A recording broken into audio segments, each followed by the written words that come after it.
नमस्कार विद्यार्थी मित्रांनो, तुमचं स्वागत आहे जय हिंद पाठशाला या यूट्यूब चॅनलमध्ये.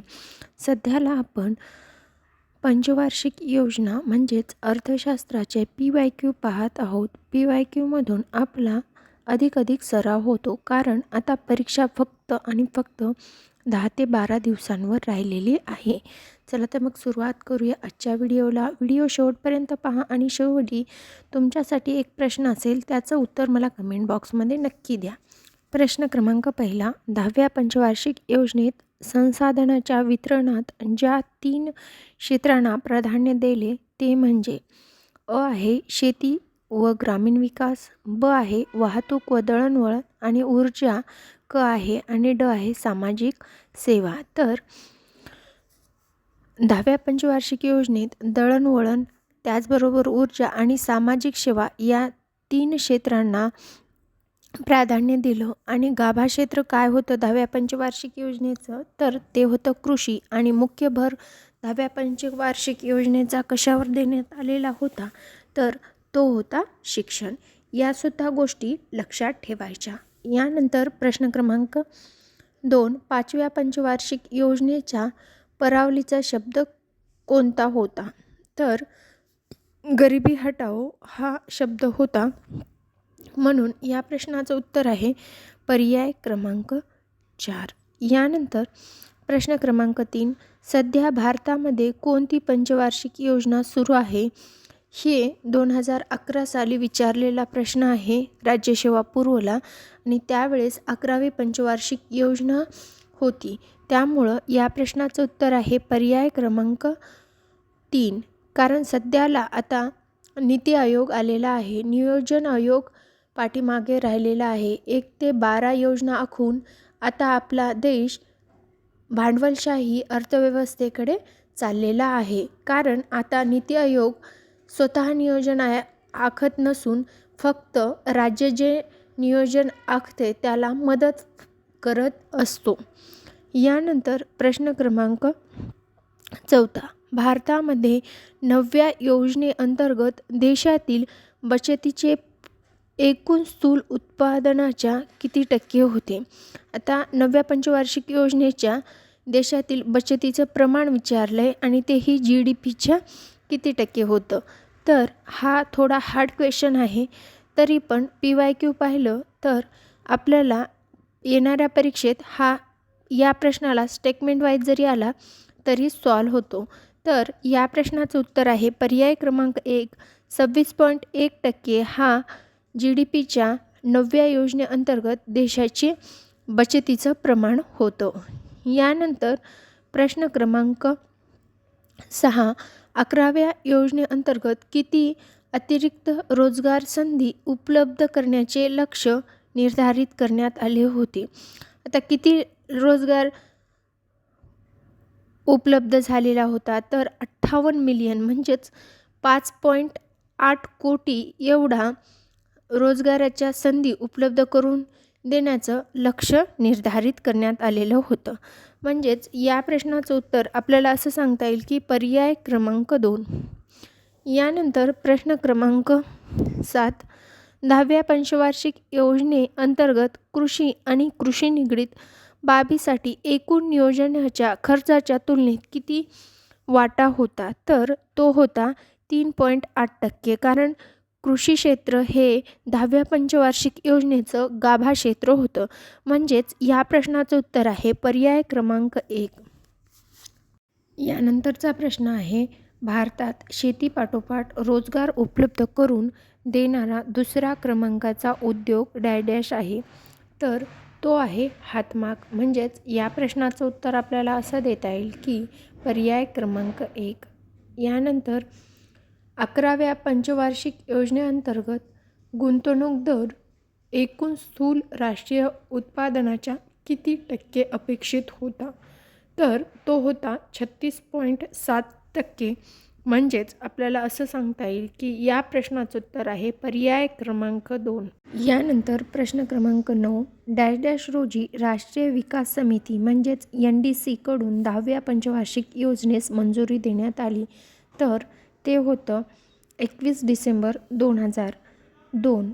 या दिवशी 10व्या पंचवार्षिक योजनेला मंजुरी देण्यात आलेली होती? असे पण प्रश्न आपल्याला विचारले जातात, त्यामुळं ह्या पण तारखा लक्षात ठेवायच्या.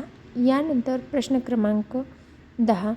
5व्या पंचवार्षिक योजनेची अंमलबजावणी डॅश डॅश या काळात झाली? तर ते होतं 1974. 1 एप्रिल 1974 ते 31 मार्च 1979 पर्यंत. म्हणजेच आपल्याला असं सांगता येईल की या प्रश्नाचं उत्तर आहे पर्याय क्रमांक 2, 1974 ते 79. यानंतर प्रश्न क्रमांक 11. दामोदर खोरे योजना ही डॅश डॅश पंचवार्षिक योजनेची निष्पत्ती आहे? तर ते दामोदर खोरे कुठल्या ह्याला आहे? तर ते पहिल्या पंचवार्षिक योजनेची उत्पत्ती आहे. म्हणून या प्रश्नाचं उत्तर आहे पर्याय क्रमांक 1. यानंतर दारिद्र्य निर्मूलन किंवा गरिबी हटाओ आणि आत्मनिर्भरता ही पंचवार्षिक योजनेची वैशिष्ट्ये होती.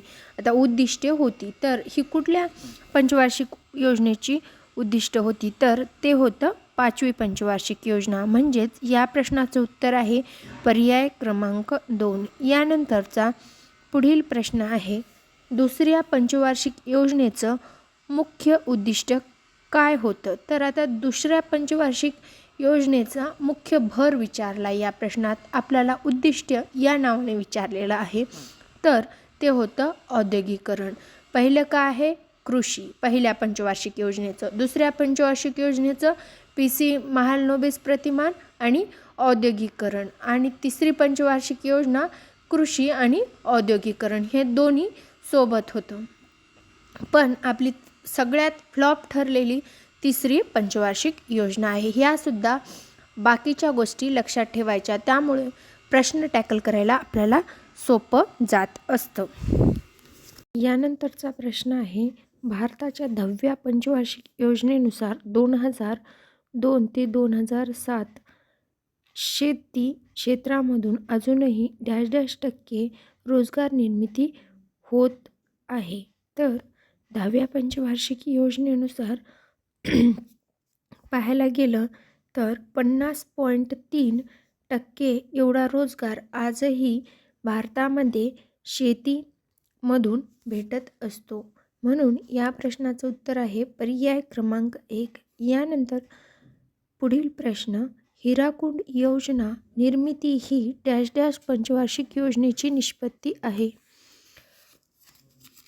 तर हिराकुंड योजना ही पहिल्या पंचवार्षिक योजनेची निर्माण केलेली आहे. म्हणजेच या प्रश्नाचं उत्तर आपल्याला असं सांगता येईल की पर्याय क्रमांक 1. यानंतर पुढील प्रश्न, भारतातील पहिला खत कारखाना पहिल्या पंचवार्षिक योजनेत डॅश डॅश येथे सुरू केला? शिंद्री झारखंड येथे सुरू करण्यात आलेला होता. म्हणजेच या प्रश्नाचं उत्तर आहे पर्याय क्रमांक 2. आता पुढील प्रश्नामध्ये त्यांनी आपल्याला खालीलपैकी कोणता कालावधी नियोजन सुट्टीचा कालावधी म्हणून ओळखला जातो असा प्रश्न विचारलेला आहे. 3 वेळा नियोजनाची सुट्टी लागली. पहिली सुट्टी होती 1966 ते 1969. दुसरी सुट्टी होती 1 एप्रिल 1978 ते 1980 आणि तिसऱ्या सुट्टीचा काळ होता 1990 ते 92. मग यामध्ये आपल्याला 66 ते 69 हा काळ दिलेला आहे. म्हणून या प्रश्नाचं उत्तर आहे पर्याय क्रमांक 3. यानंतर पुढील प्रश्नामध्ये डॅश डॅश या योजनेचा कालावधी प्रतिवर्षी 10 दशलक्ष रोजगार संधीचे उद्दिष्ट ठेवून गुप्ता समिती गठीत करण्यात आली होती. आता गुप्ता समिती ही 10व्या पंचवार्षिक योजनेमध्ये रोजगार निर्मितीसाठी गठीत केली होती किंवा स्थापन केली होती. तर ती आहे 10वी योजना. म्हणजेच या प्रश्नाचं उत्तर आपल्याला सांगता येईल पर्याय क्रमांक 4. यानंतर पुढील प्रश्न आहे, दुसऱ्या पंचवार्षिक योजनेची अंमलबजावणी डॅश डॅश या काळात करण्यात आली? आता दुसरी पंचवार्षिक योजना कधी झाली? तर पहिली पंचवार्षिक योजना ही 1951 ते 56 पर्यंत आणि दुसरी पंचवार्षिक योजना ही 1956 ते 61पर्यंत. म्हणजेच या प्रश्नाचं उत्तर आपल्याला सांगता येईल पर्याय क्रमांक 2.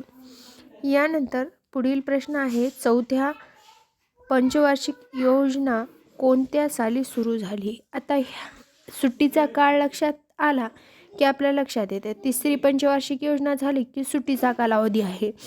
1966 ते 1970 हा सुट्टीचा कालावधी आहे. पण 1 एप्रिल 1969 पासून चौथी पंचवार्षिक योजना सुरू होते. त्यामुळं या प्रश्नाचं उत्तर आहे 1969, पर्याय क्रमांक 3. यानंतर पुढील प्रश्न आहे, दुसऱ्या पंचवार्षिक योजनेची अंमलबजावणी पूर्णतः होऊ शकली नाही. याचे कारण परकीय चलनाची तीव्र टंचाई झालेली होती. त्यामुळं आपण काय केलेलं होतं, आपल्या चलनाचं अवमूल्यन केलं होतं. त्यामुळं काय होते तर निर्यात वाढले जाते पैशाचं किंवा चलनाचं अवमूल्यन केल्यामुळं. आणि दुसऱ्या पंचवार्षिक योजनेत परकीय चलनाची टंचाई झाल्यामुळं पैशाचं अवमूल्यन केलं होतं. म्हणून या प्रश्नाचं उत्तर आहे पर्याय क्रमांक 2.